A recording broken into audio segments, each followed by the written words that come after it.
and welcome to Decomposing Worms, a worm analysis podcast. That's Clarence, he's our literary expert. And that was Matthias, he's read the story before. And this is a special bonus episode.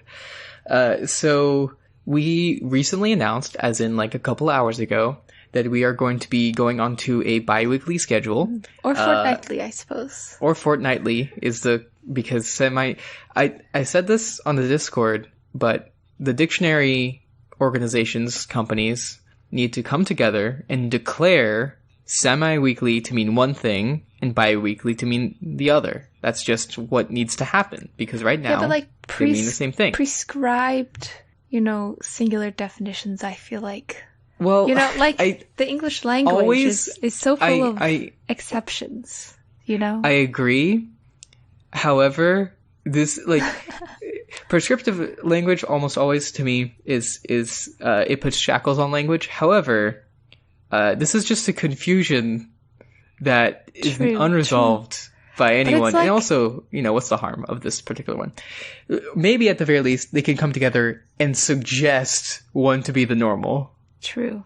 I don't know. How not official, how much power do, dictionary people have anymore?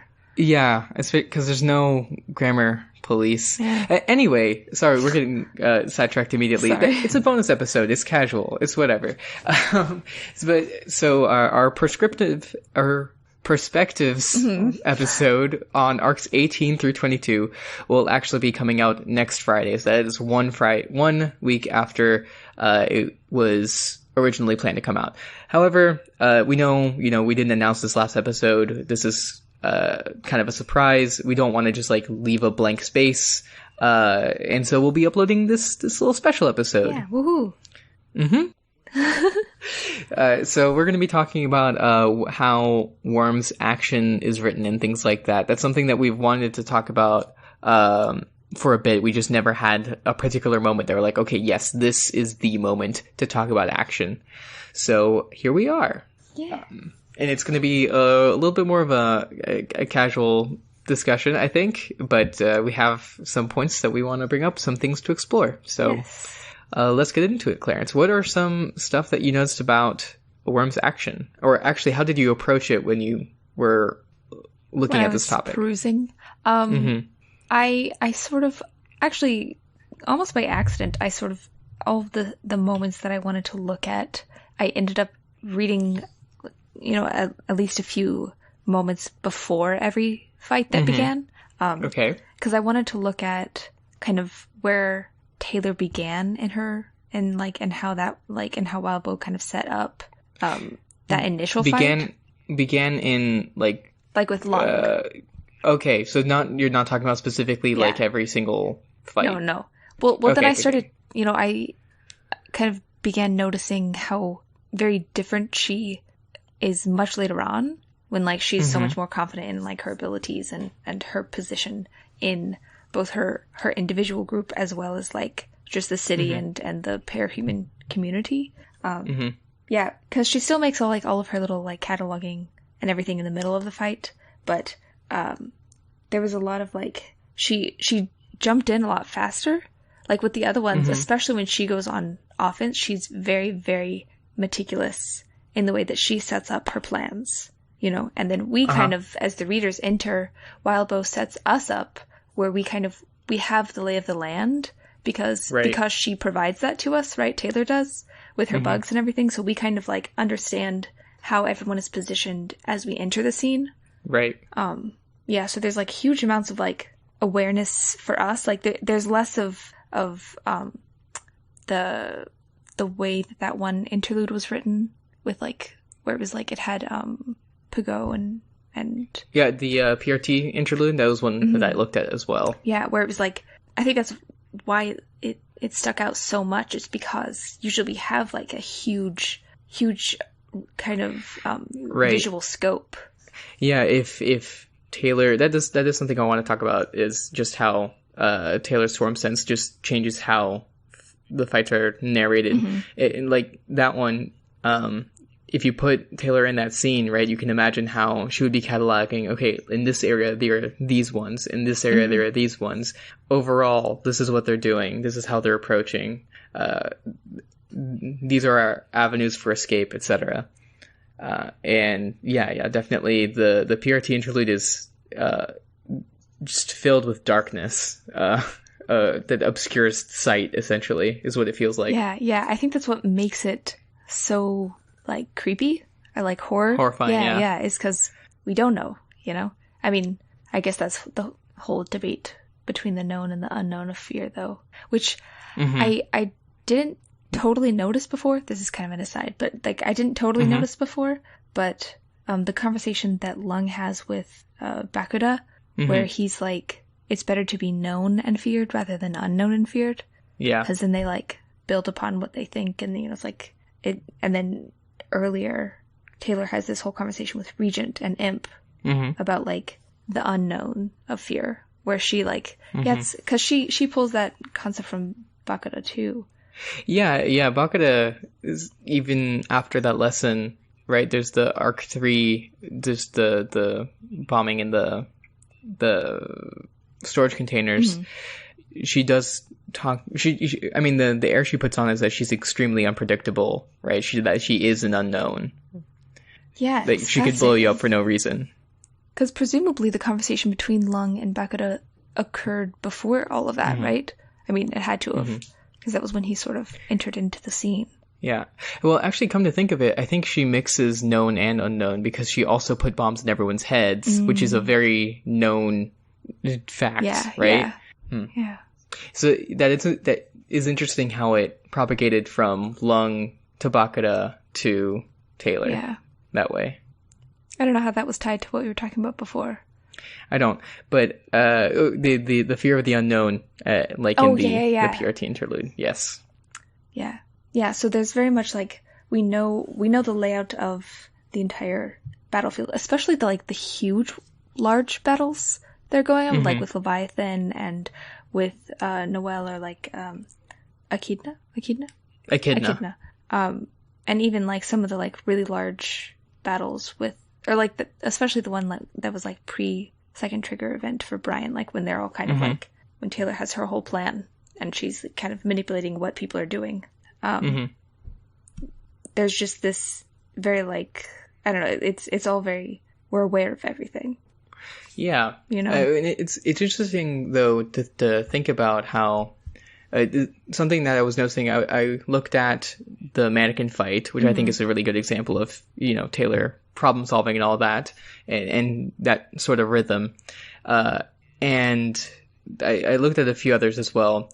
But with that one in particular, there's plenty of details that are like vague until they're brought into focus by a relation to the combatants, right? Like they're fighting in the warehouse, and we are aware that there are innocents and bystanders nearby, right? Yeah. But we don't, you know, we know that they're like around the walls, but it doesn't really matter exactly how close they are or which direction or anything. It's interesting because most placement, right, is not actually geographic. Most location stuff is just like distance and connection to characters, right? Or like what elements are in that scene. Yeah. So there's moments where Mannequin will suddenly, you know, approach some bystanders to attack them, and then suddenly they have entered the scene where they weren't there before, right? Yeah. They weren't even in our, they were just elements of the far background where we're just kind of aware that they're there, but we are not picturing them at the moment at all. Yeah. They're not in our kind of like immediate imagining. And then when the scene kind of moves away from them, we sort of abandon them as well, unless we need them to return to them. But these elements are kind of taken in and out. To sort of change our focus of our conversation, something that I was trying to pay attention to was just what are the elements of these scenes.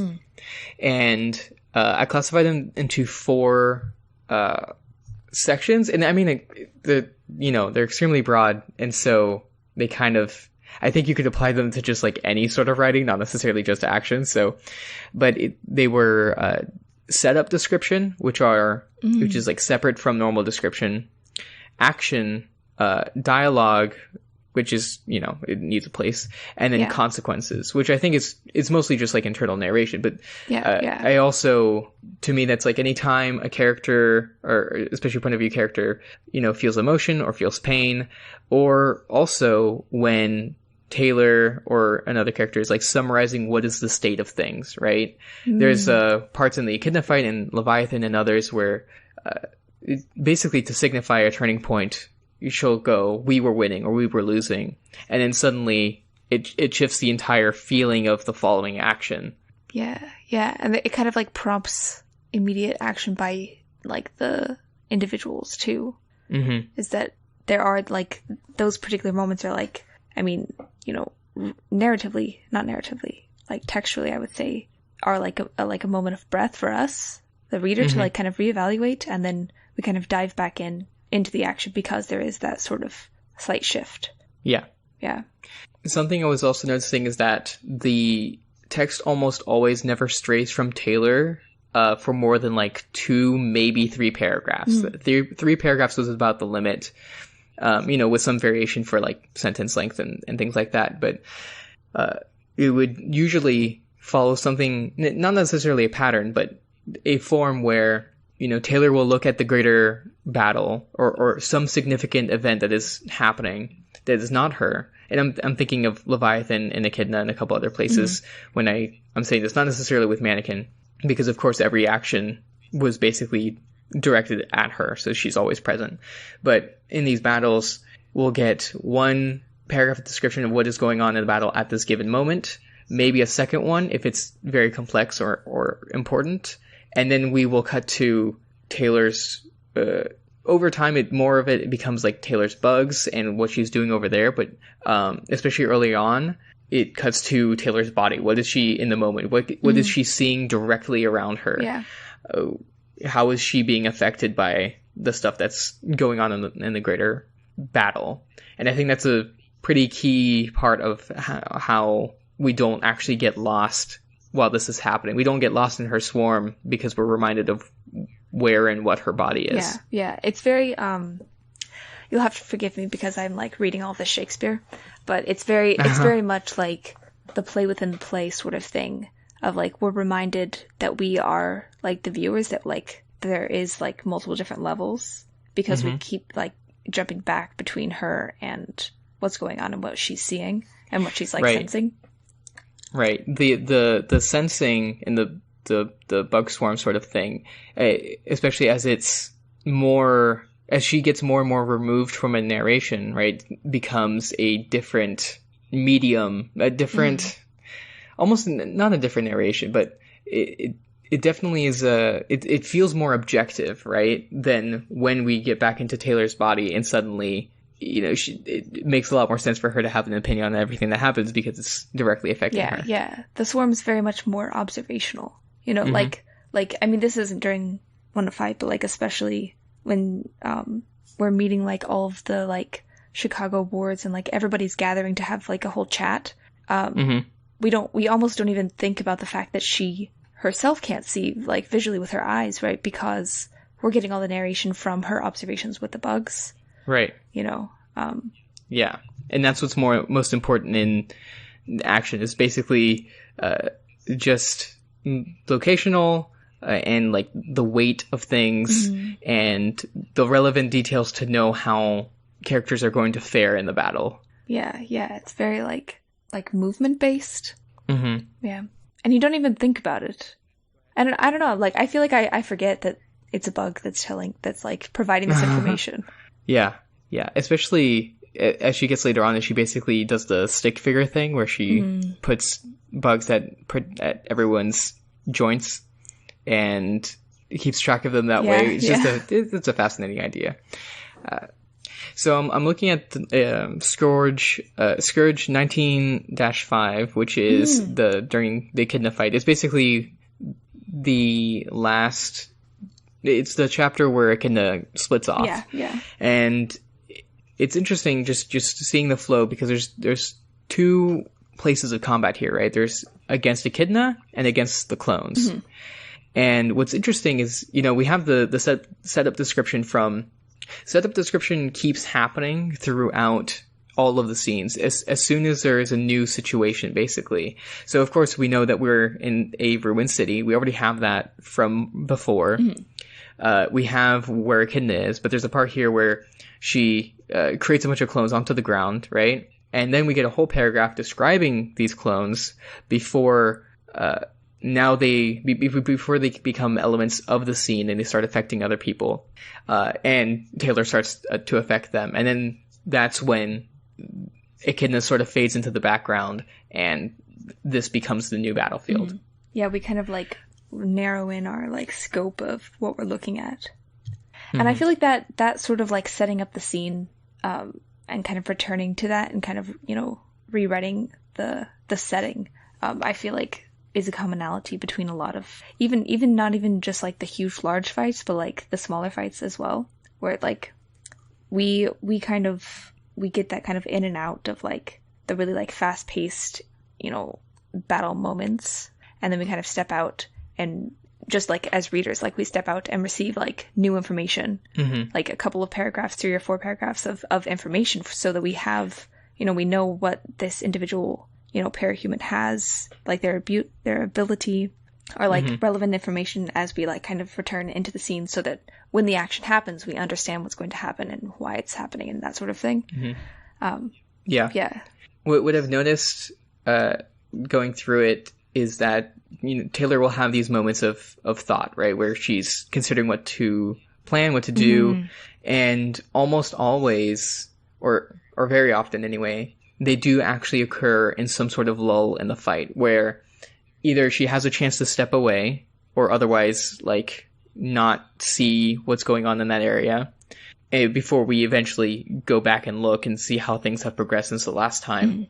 Or, also in the same manner, an action has been set up that is implied to have to continue over time. So, like, 2 characters will get locked into battle, and especially with Leviathan, this is what I was noticing. A character would enter the fray, a single character, when really, you know, as we're thinking of the battle and we think of it as a whole, everything's kind of happening at once, not just one at a time, of course. Yeah. But in the description, a character will enter the fight, like Alexandria or Dragon or Arms Master, and occupy Leviathan for a bit. And after that the character enters and we see the blows initially exchanged, we usually leave on a moment of contention where we're unsure what's going to happen, but this is going to be ongoing. So Alexandria has been pushed underwater, or Dragon is having metal teared away from her, and then we get back into Taylor's body, and we can have that moment to think as the action continues without us. Yeah, we kind of, I don't know, and I feel like that sort of movement of like individual body to like plethora and sort of like back and forth. I don't know, it's a very different way to like approach action, I think, because like it's not like there's so much room to like breathe and like really examine what's actually going on. Like you don't get bogged down in like moment by moment like blows and that sort of thing. You know what I mean? Like I feel like it allows for a greater amount of maneuverability, I think, in the fight. And like yeah. Well, it's interesting just how there's so many varied abilities and sets of information in this, especially when we get later on and we have clones, which are now sort of like a vague mass of powers. It's just interesting how we are able to keep track, because we're shown the most important details whenever they happen. And we always have some backing going into it. Yeah, I think the like kind of establishing of the setting before we enter the scene, I think, kind of contributes to that, because we know the lay of the land, right? Right. As the readers, and then so we have a concept of like where it's going to be, like where the movement is going to go, even if we don't know. I mean, I suppose even if I don't know the you know progression of it immediately, the setting kind of provides that like foundational base, you know. Yeah, and we already have in addition to the physical setting, we also have a lot of information about just how things work, which mostly, you know, characters' powers, but also how powers work in this world, right? With the Manton effect and other parts, which we then use to predict and it feels really natural because we have all of the, like, we have the base rules, right? And we know how they're bent, we know how they're, like, you know, kind of creative. We have the world built, you know, so extensively that there's both the ability of, like, surprise and excitement in a battle while at the same time, like, there's not like an indignant sort of feeling, because I feel like sometimes, like, people can get indignant when they don't know the rules of, like, the way that things work. But with this, it's I don't know, it's like you know, painting with, like, a specific palette, you know? Yeah, where there's a predetermined sort of amount of things to happen, and I think over time we learn what consequences are allowed to happen, basically. Yeah. Which is to say that most consequences are allowed to happen, where, you know, in most other, I mean, not even just superhero fiction, but a lot of fantasy and things like that, the physical consequences are a lot more rare and surprising. But, you know, by arc 3, we have someone melted in front of us, and we kind of understand that a lot of things are on the table. And I think basically at the beginning of every fight, we get a feeling of what the consequences are going to be, especially with these giant battles. Yeah. Leviathan immediately kills, you know, 30 capes or whatever. Probably not that many, but a lot. And very early on, there's already gore in the water. And with Mannequin, he enters killing someone. With Echidna, I mean, Echidna is more of a slow ramp up, but before we even get to her, we have the Vistas already having offed someone. Yeah.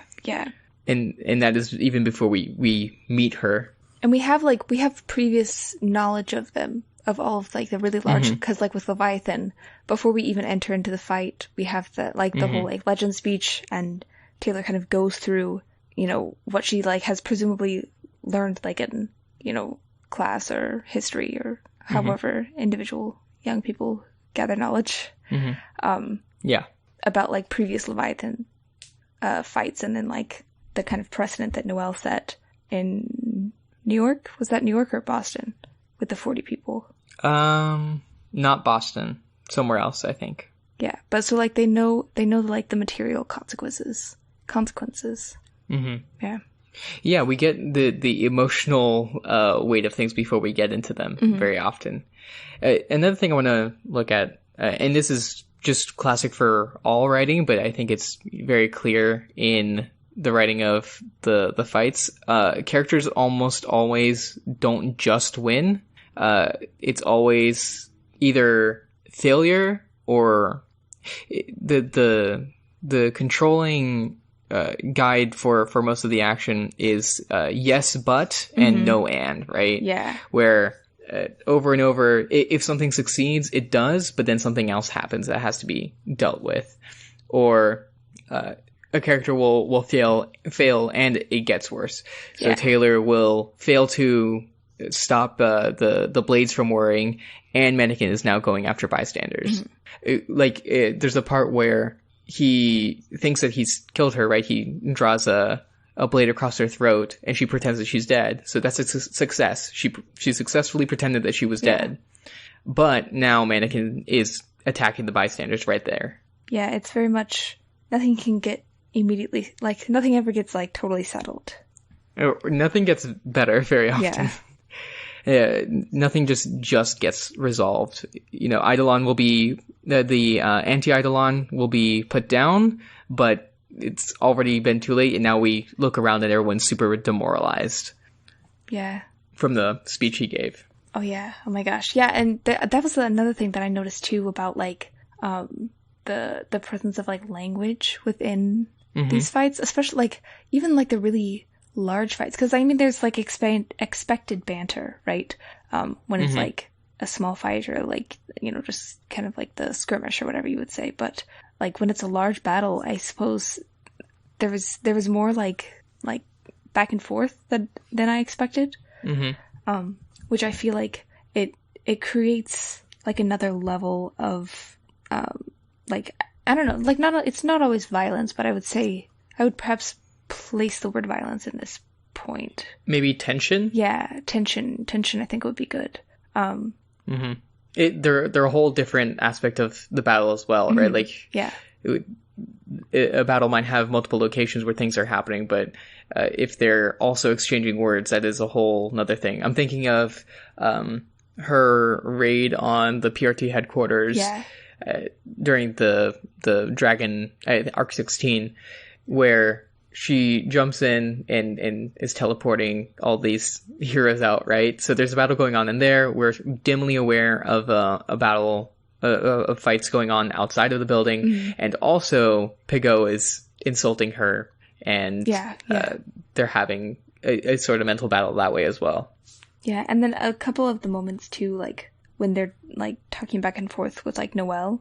And even when they're talking like, and in the not preliminary, but like the first kind of, back and forth when they're like Skitter clones talking to Tattletale and that sort of like, there's where it just kind of it adds that like additional level of antagonism, I think.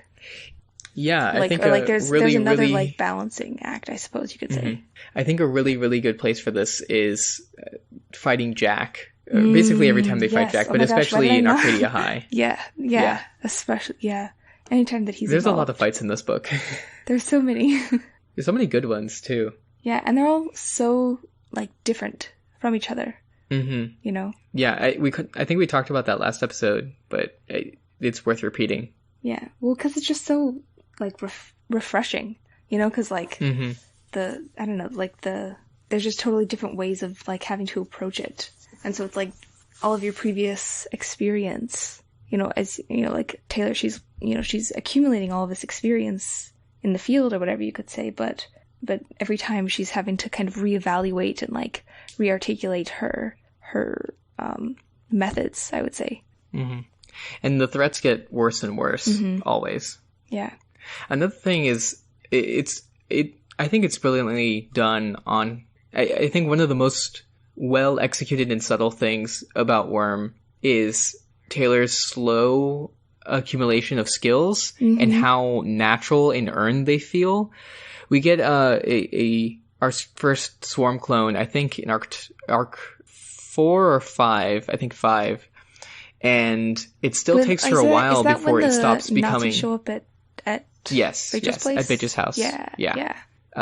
That's our first one, and it's not until much, much later, it's really not until the Leviathan fight that she's actually really, really using them. Yeah. And even then, they're extremely ineffective. And then there's the part, of course, with Mannequin and for the first time really using Silk. And it's not until Echidna that we really, really see that come to like full a really important tool. Yeah. And it's such a long time. Well, okay, maybe that's not as far as it took. I mean, the first time it was majorly effective was Crawler. So, yeah. And the other times that she meant to use it, but it was not as effective. But my point being that she doesn't, start super overpowered with each of these things. She doesn't develop powers on the fly, and it takes a while before they stop being like a very intentional, like a lot of times, even as the story goes on, she talks about how she's forming the clone, right? She talks about, I made sure, I think there's a part where she's chasing down people in her territory when she's first claiming it, and she talks about how she builds the lower part out of bugs, and she's still experimenting with things there, and the top part. Yeah. Sorry, I just said bugs. I meant crawling bugs. I meant like ones that can fly, and then the top part are the ones that could fly. And I feel like experimenting with it she there was still too. Trying to like kind of figure out. That's also the first time she uses like carrying fire, right? Which comes up a couple times later, I think. So lots of little tools and tricks. The first time that she uses fire, I think, is also during that, and it basically fails, or it's like not as good. Yeah. And or it's menacing a little bit, but it is not, terrifying. And she keeps using that tool until later on in the story, it's not much of an effort at all. Mm-hmm.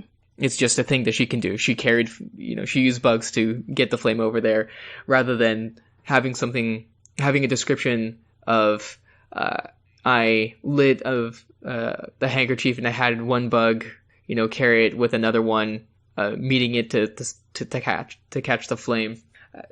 That sort of thing eventually disappears. Yeah, yeah. But it does take a while. I think it also basically is described like that during the Slaughterhouse 9 arc when they are chasing down the Siberian, I think is when she does it. And she tries to light the smoke around Bonesaw and it doesn't do anything. Yeah. Maybe it's because it's like we feel like we walk through her like systematic practicing of all of these moments. So it feels like it's been like a really long time. And it feels very gradual and like a natural sort of accumulation of powers and like skills. And it even goes with just like her actual tools, right? Of course she gets them over time, but her sophistication with them also builds over time. Yeah, yeah. All this is natural and would be in any story, but what is surprising to me is just how like smooth that transition feels. I can't think of any moment where I was like, wow, I didn't know.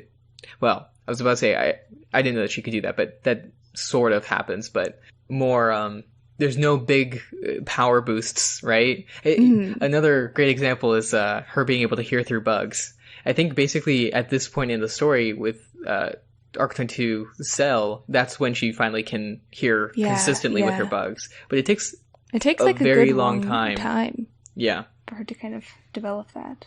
I mean, it's first seeded in Arc 5, I think, or at the end of Arc 4 when she's in the hospital, and it doesn't come up again until... For like a while.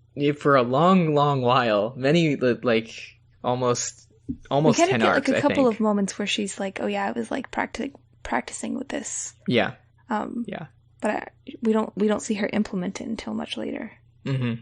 Yeah. Which is just really, really cool. I think it's really well done. Yeah, there's just so much space, like for things to like kind of become layered and like and have enough room to like develop, so it doesn't feel like rushed or out of the blue. Yeah, I think that's why all of the like fights have that sort of like we have the understanding, we go into it like there is that sort of layering that is just like a constant throughout the like entire work, that the like back and forth and everything like visually and action wise, I think that's why it feels so natural. It's because like we're already used to that sort of rhythm. Yeah. There was a commenter earlier on in the series, I think probably like episode 1 or 2, that asked about how the web serial format affects things, right? Do you remember that one?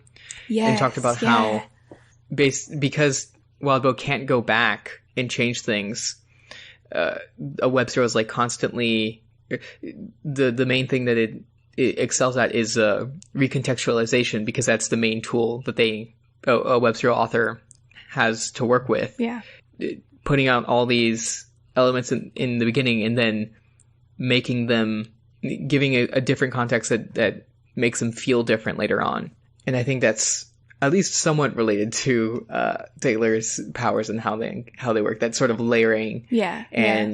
Refocusing of existing elements. Yeah, it's very interesting. Okay, so we've talked for 40 minutes. I think that's a good perusal, a good skimming of the topic of action sequences. I think so. I think before we sign off, I want to just name our favorite action sequences and just talk about them for a second and why they're so great. There's a couple later on that I have in mind that are very good. Oh, that I wish I could mention that we have not read yet. Well, in the perspective episode of Wherever They Belong, that can be your favorite moment. Oh yeah, that's true. That's true. Yeah. Yes. Let me have a thought. I don't know. I really, really like the Slaughterhouse-9 section a lot. Yeah. And I think everything that sort of like from the miasma all the way to Arcadia High, I think that whole section I think I really like a lot. But I really like conversation in battle. So I can't believe I didn't bring up Jack earlier. But like I really like that sort of like back and forth where it's like this like physical and verbal sort of, choreographed fight, sort of like fencing. Yeah.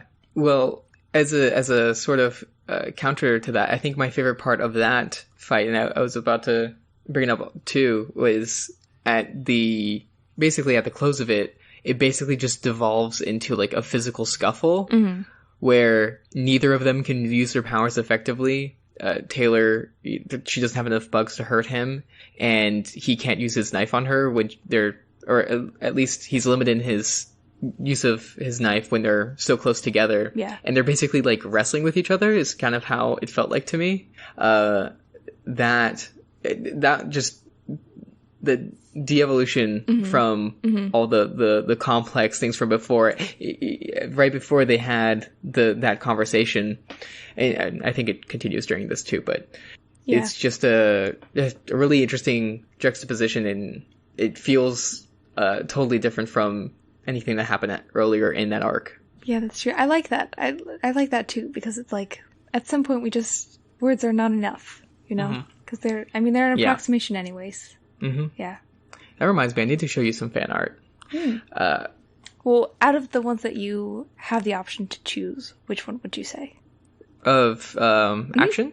Yeah. No, I was gonna name things. I think the latter half of the Echidna arc, yes, when things get really bad, is just wonderful, because there's a sort of stability to it where we have a giant monster to focus on, and unlike Leviathan, she's not all over the place. She is in particular locations at particular times. Yeah.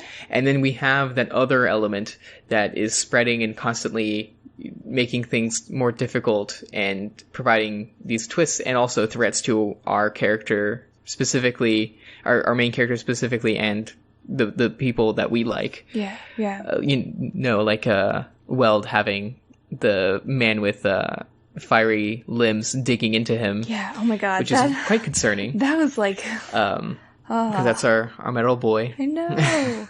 Yeah, and I feel like that the whole kind of like the movement from being far away with Taylor kind of watching everything and then kind of diving into everything after she becomes unvulnerable, I guess. That's a word? Invulnerable, I think is the word. Well, she's not invulnerable though, right? She just becomes not vulnerable anymore. Sure. Or like not reliant upon scapegoat. Or like the kind the level at which we view everything and the kind of shifting of that, I think, makes it even more exciting because Noelle is like, she's so large. She's like accumulated so much mass, and we have all these like clones everywhere, and there's just there's people up in the air like moving around, and there's all these buildings kind of like impeding the space. It's just like a very good visual. Like it's so. I mean, we've used like I feel like I've used dynamic and like full of movement a lot in these past 45 minutes, but like it's like if one were to paint it, it's very Baroque. It would be an active scene. It would, like, when you're looking at it, you would be able to feel that every element is in motion. Yeah. One last thing that I noticed was just how smooth the transitions between things are. Like, almost always it's like one thought will give way to another, and we don't just abruptly switch between parts, right? So wait, say it again. Chevalier will, where we don't just cut between different parts of like the scene. So like Chevalier will cut into Echidna, and Echidna will puke out clones, and then Taylor's attacking the clones, and then the clones are attacking, Weld or someone else, and then Taylor's down with them, and it just continually just moves from almost like slides from one thing to another. Yeah. Where, like, there was another moment during the Leviathan fight when Leviathan is digging into Dragon. He like rips off a piece of her and it lands close to Taylor, right? So that is already our connection back to Taylor. And then Taylor looks at the water and sees like this floating arm or floating leg in there. Yeah. And it just, it feels like an eye roving around the battlefield. Yes. Oh, I like that. Absolutely. That is a good way to describe it. Say again? That's a really good way to describe it, the eye roving. I think so. I don't think I was the first one to say that. Probably they said on We Got Worm. But so that, I think, is what we have for this particular bonus episode thing, whatever it is, classified as. I'll probably call it a bonus episode. I'm not going to name it anything else. I hope you guys enjoyed our discussion of Action and Worm. If there's anything else that we missed, send us a comment or anything you want to add. Of course, there's so many other angles that we didn't consider. Please leave it in the thread for this episode. Yeah. Or send us an email at decomposingpodcast@gmail.com. And, of course, the other important place to go look at is Twitter, right? That is where you would have found out about this different episode as early as possible, which is at decomposingpod. You can also send us, you can also tweet at us or at us. That's the same thing. I just said the same thing twice. You can reply to us. You can send us DMs. I think they're open. If they're not, I will change that. Or otherwise, just let us know what's up. How's it cracking? Come share your enthusiasm with us.